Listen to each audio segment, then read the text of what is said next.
Земеделската професионална гимназия участва в проекта „Моето училище е моят дом“ като партньор и единственият участник, който заедно с общото образование гарантира на своите ученици и професионална квалификация.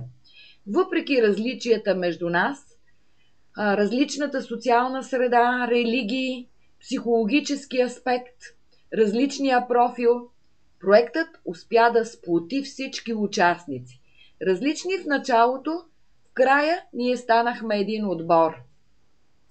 По време на срещите ние успяхме да обсъдим проблемите на тинейджерите. Търсихме начини за преодоляването им. Обменихме добри практики и се опитахме да повишим мотивацията на учители и ученици.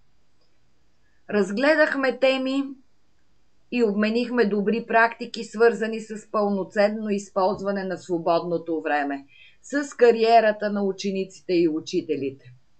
Споделихме иновативни методи на учене и преподаване. Заедно работихме, заедно спортувахме, заедно се любовахме на красивите места във всяка страна. Оказа се, че именно различията между нас, различните култури, направиха проекта привлекателен. Нашата гимназия е удовлетворена от участието си, защото успя да сподели своя опит с партньорите, като се започне от ученето по време на работа, представения на партньорите иновативен метод на преподаване, ученици обучават ученици, и се стигне до споделяне на дейности за организиране на свободното време на учениците и работа по други проекти.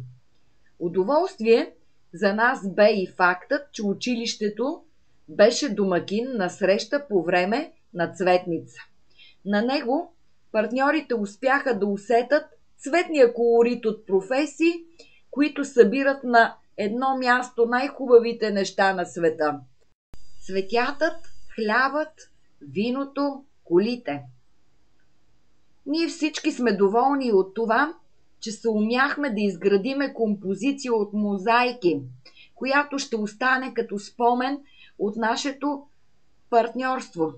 Композицията или ансамбъл от мозайки се намира в двора на нашето училище. Заедно с това се увеличи и нашето желание за изучаване на чужди езици. Ние искаме да опознаваме различни култури. Увеличи се авторитетът на гимназията сред местното население и региона. А на конференция на тема „Иновативни методи на преподаване и управление“ ние представихме нашата съвместна дейност.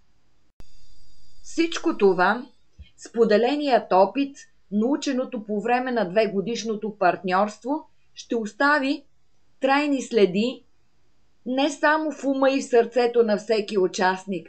Те ще останат в бъдещето, защото клаузата да направим училището наш дом е вечен стремеж на всяка обучаваща организация, на всеки един народ, който държи на себе си.